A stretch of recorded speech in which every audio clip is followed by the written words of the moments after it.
Hello students, आज हम बात करेंगे मॉलिक्यूलर बेसिस ऑफ म्यूटेशन यानी कि उत्परिवर्तन का आणविक आधार। म्यूटेशन से मीनिंग वंशागति में परिवर्तन से है।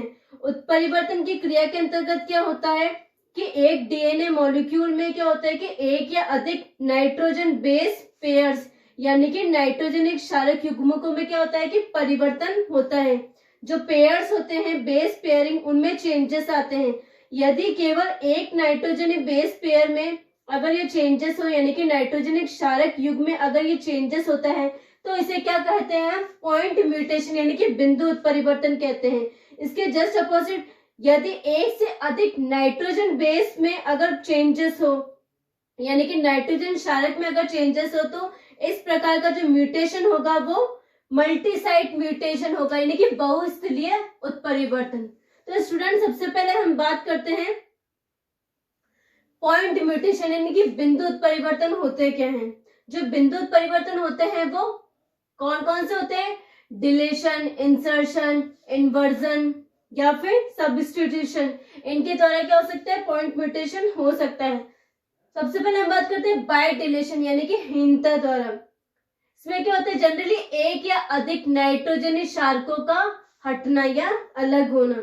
डीएनए नॉर्मली क्या होता है कि डीएनए श्रृंखला में उपस्थित नाइट्रोजन बेस में एक या अधिक नाइट्रोजन क्षारक अगर हट जाए या फिर हटा दिए जाए तो क्षारकों की हीनता द्वारा होने वाला जो उत्परिवर्तन इस प्रकार डिलीशन म्यूटेशन कहलाता है।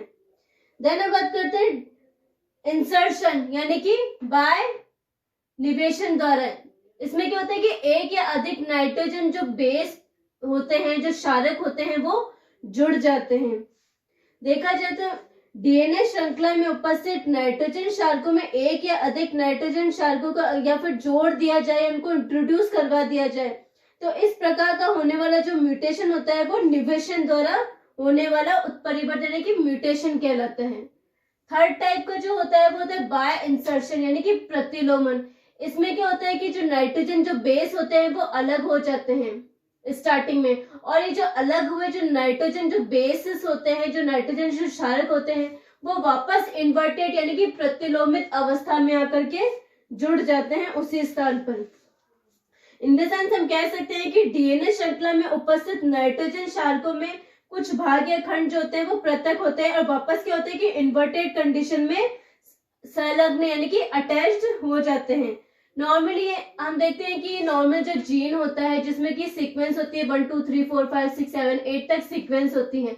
अगर हम डिलीशन की बात करें तो इसमें क्या होता है कि 5th और 7th नंबर के जो सीक्वेंस होते हैं, जो नाइट्रोजन जो बेस होते हैं वो क्या हो जाते हैं? डिलीटेड हो जाते हैं। 5th नंबर और 7th नंबर जो होते हैं वो डिलीटेड हो जाते हैं। ये डिलीशन होते हैं, इनका 5th और 7th जो बेस पेयर होता है उनका डिलीशन हो जाता है। देन अगर सेकंड हम बात करते हैं इंसर्शन यानी कि निवेशन, तो उसमें क्या होता है कि 4th और 5th नंबर के जो बेस जो नाइट्रोजन जो क्षारक युग्म होते हैं, जो नाइट्रोजन जो बेस होते हैं, इनके मध्य क्या होता है कि दो नाइट्रोजन बेस जो होते हैं वो इंट्रोड्यूस करवा दिए जाते हैं, यानी कि जो अतिरिक्त जो नाइट्रोजन जो बेस होते हैं, साइटोसिन गुआनिन जो होते हैं वो इंट्रोड्यूस करवा दिए जाते हैं।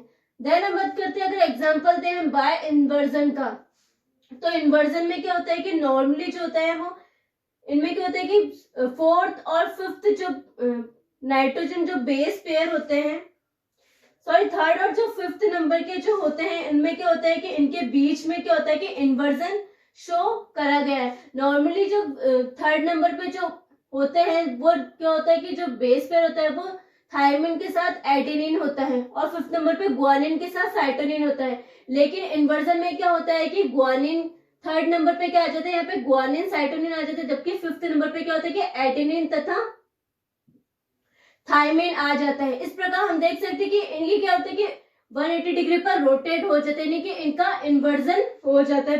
प्रतिलोमित जो अवस्था होती है ये 3rd और 5th जो पोजीशन होती है इनके बीच में इन्वर्जन शो करता है। स्टूडेंट, जो अबाव जो तीनों प्रकार के जो म्यूटेशंस हैं, पॉइंट म्यूटेशन जिसमें कि डिलीशन, इंसर्शन तथा इन्वर्जन यानी कि प्रतिलोमन, ये जो तीनों प्रकार के जो म्यूटेशन होते हैं वो डीएनए सेगमेंट के एक स्थान पर टूटने या फिर वापस जुड़ने की प्रक्रिया के द्वारा उत्पन्न होते हैं। देन हम फोर्थ टाइप के अगर सब्स्टिट्यूशन के बारे में अगर हम बात करें, फोर्थ टाइप का जो होता है वो प्रतिस्थापन होता है, जो म्यूटेशन होता है। ये क्या होता है कि इसमें क्या होता है कि डीएनए श्रृंखला में उपस्थित नाइट्रोजन बेसिस में से कुछ नाइट्रोजन बेसिस का प्रतिस्थापन यानी कि सब्स्टिट्यूशन जो होता है वो अन्य दूसरे प्रकार के नाइट्रोजन क्षारकों के द्वारा हो जाता है। तो इसे क्या कहेंगे, बेस पेयर सब्स्टिट्यूशन कह देंगे, यानी कि क्षार युग्म प्रतिस्थापन कह देते हैं।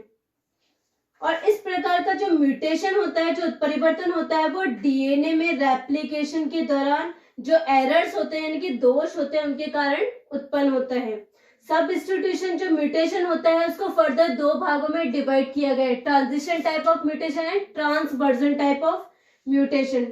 ट्रांजिशन टाइप ऑफ म्यूटेशन में क्या होता है कि इस प्रकार के प्रतिस्थापन म्यूटेशन में पॉलीन्यूक्लियोटाइड चेन में क्या होता है कि एक पिरिमिडीन का दूसरे पिरिमिडीन द्वारा प्रतिस्थापन हो जाता है, यानी कि जिसमें कि जो होता है साइटोसिन तथा जो थायमिन होता है उसका थायमिन तथा साइटोसिन के द्वारा ही क्या होगा, प्रतिस्थापन होगा। देन अगर हम बात करेंगे प्यूरिन्स की, तो इसमें क्या होता है कि प्यूरिन्स का जो प्रतिस्थापन होता है वो दूसरे प्यूरिन्स द्वारा कर दिया जाता है, जैसे कि एडेनिन का ग्वानिन में तथा ग्वानिन का एडेनिन में। इसमें क्या होता है कि प्यूरिन जो होगा वो प्यूरिमिडिन के द्वारा प्यूरिन जो होगा वो प्यूरिन के द्वारा ही प्रतिस्थापित होगा और पिरिमिडिन जो होगा वो पिरिमिडिन के द्वारा ही प्रतिस्थापित होगा। और ऐसा जो डीएनए होता है वो रेप्लिकेशन के दौरान कुछ बाह्य कारकों के द्वारा क्या उनमें प्रेरित करके ऐसा किया जा सकता है।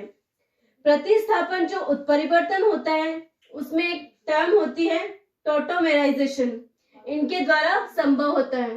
टोटोमेराइजेशन में जनरली क्या होता है कि कुछ ऐसे रासायनिक पदार्थ होते हैं जिनकी एक से अधिक अवस्थाएं पाई जाती हैं, जिनके की एक से अधिक केमिकल फॉर्म्स पाई जाती हैं, इन्हें क्या कहा जाता है, टोटोमर्स कहा जाता है। और जो ऐसी जो परिघटना होती है उसे टोटोमेराइजेशन कहते हैं। नॉर्मली स्टूडेंट हम देखते हैं कि सामान्य जो नाइट्रोजन बेस में से प्रोटॉन के विस्थापित हो जाने के कारण क्या होती है, क्रिया होती है। टोटोमेराइजेशन के कारण क्या होता है कि जो नॉर्मली जो एडेनिन तथा थायमिन जो होते हैं वो अपने अमीनो फॉर्म में होते हैं सामान्य अवस्था में, लेकिन टोटोमेराइजेशन के बाद में ये अपनी इम्यूनो फॉर्म में कन्वर्ट हो जाते हैं। और इसी प्रकार से अगर हम गुआनिन और उसकी बात करें साइटोसिन की, तो इसमें क्या होता है कि अपने कीटो फॉर्म में होते हैं, यानी नॉर्मल अवस्था में कीटो फॉर्म में होते हैं, लेकिन टोटोमेराइजेशन के बाद में क्या होता है कि अपने इनॉल फॉर्म यानी कि इनॉल अवस्था में बदल जाते हैं। देन स्टूडेंट अगर हम बात करें तो इन परिघटनाओं के कारण क्या होता है कि डीएनए में अब असामान्य यानी कि एबनॉर्मल नाइट्रोजन जो बेस होते हैं, नाइट्रोजन बेसेस का पेयरिंग हो सकती है, यानी कि क्षारकों का युग्मन हो सकता है। नॉर्मली क्या होता है कि एडेनिन जो होता है वो थायमिन के साथ पेयर बनाता है, और जबकि जो ग्वानिन होता है वो साइटोसिन के साथ पेयर बनाता है, लेकिन यह अपनी इम्यूनो तथा इनॉल फॉर्म में आने के बाद में इनमें जो अब सामान्य जो एबनॉर्मल जो नाइट्रोजन क्षारकों का जो युग्म होता है वो टीजी, सी तथा जीटी हो जाता है, यानी कि एबनॉर्मल नाइट्रोजन बेस पेयरिंग बन जाती है। और इसमें क्या होता है कि ये क्या करते हैं कि उत्परिवर्तन को प्रेरित करते हैं, यानी कि म्यूटेशन को प्रेरित करते हैं। इसका एक एग्जाम्पल दिया था, इसका एक एग्जाम्पल अगर हम बात करें तो इसमें क्या होता है कि सामान्य 4 प्रकार के जो नाइट्रोजन बेसेस होते हैं उनके टोटोमर्स दर्शाए जा सकते हैं। वॉटसन तथा क्रिक जो साइंटिस्ट हैं उन्होंने कल्पना की थी कि डीएनए में क्या होता है कि डीएनए में जो नाइट्रोजन जो बेस होते हैं इनके टोटोमेरिक प्रावस्था में उपस्थित होने पर क्या होता है कि उत्परिवर्तन की क्रिया होती है, यानी कि म्यूटेशन की क्रिया होती है। नॉर्मली अगर हम देखा जाए कि एक डीएनए की पैतृक श्रृंखला यानी कि पेरेंटल चेन में अगर एडेनिन का टोटोमर होता है, ये एडेनिन जो नॉर्मल जो चेन होती है अगर इसमें एडेनिन का टोटोमर होता है तो इसमें क्या होता है कि पुनरावृत्ति के दौरान क्या होगा कि ये थायमिन के साथ पेयर बनाने से बेटर क्या करेगा कि साइटोसिन के साथ में बॉन्ड बनाएगा, यानी कि साइटोसिन के साथ पेयरिंग करेगा। तो इस प्रकार 2 जो डीएनए मॉलिक्यूल्स होते हैं उनमें से एक डीएनए मॉलिक्यूल्स तो क्या होगा कि सामान्य होगा, यानी कि सामान्य प्रकार से पुनरावृत्ति का सामान्य डीएनए अणु का निर्माण करेगा, यानी कि नॉर्मल रेप्लिकेशन करेगा, जबकि जो दूसरा जो डीएनए अणु होता है वो क्या करेगा, असामान्य यानी कि एबनॉर्मल क्षार युग्म युक्त डीएनए का निर्माण करेगा। तो इस प्रावस्था को, इस स्टेज को क्या कहेंगे हम, कॉपी एरर कहेंगे, यानी कि प्रतिकृति त्रुटि कहते हैं। ये जो होती है वो प्रतिकृति जो त्रुटि होती है वो स्थायी नहीं होती है। इसमें क्या होता है कि ये जो नेक्स्ट बार जब रेप्लिकेशन होगा तो उस टाइम ये क्या करेगी, एडेनिन जो होगा वो अपनी सामान्य अवस्था में आ जाएगा। ये एडेनिन की क्या होती है कि नॉर्मल स्टेज होती है, जो कि क्या करती है, थायमिन के साथ ही पेयरिंग करती है। और इसके क्रम में अगर साइटोसिन की बात करें तो साइटोसिन जो कि कॉम्प्लीमेंट्री स्ट्रैंड में होता है, ये क्या करता है, एडेनिन के टॉटोमेरिक विस्थापन के कारण प्रवेश हो जाती है, म्यूटेंट होती है। ये क्या करेगी, गुआनिन के साथ में क्या करेगी, पेयरिंग बनाएगी।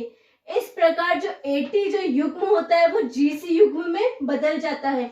इसी प्रकार जो जीसी युग्म होता है वो फाइनली एटी युग्म में बदल जाता है। इस प्रकार इन दोनों में क्या हो सकता है, टॉटोमेराइजेशन होता है।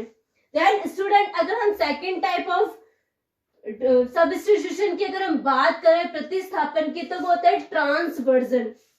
इस प्रकार के प्रतिस्थापन में उत्परिवर्तन यानी कि म्यूटेशन में क्या होता है कि प्यूरिन को पिरिमिडिन के द्वारा तथा पिरिमिडिन को प्यूरिन के द्वारा बदला जा सकता है। जैसे कि एटी युग्म को टीए युग्म तथा जीसी युग्म को, या फिर इन दोनों में आपस में क्या हो सकती है, इनको कन्वर्ट किया जा सकता है। इस प्रकार से होने वाले जो उत्परिवर्तन होते हैं वो ट्रांसवर्जन उत्परिवर्तन कहलाते हैं।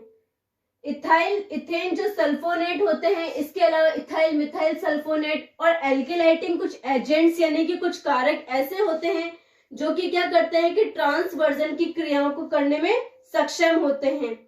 इन यौगिकों में उपस्थित जो इथाइल समूह होता है वो क्या करता है, प्यूरिन अणु के 7वें नाइट्रोजन को प्राप्त हो जाता है।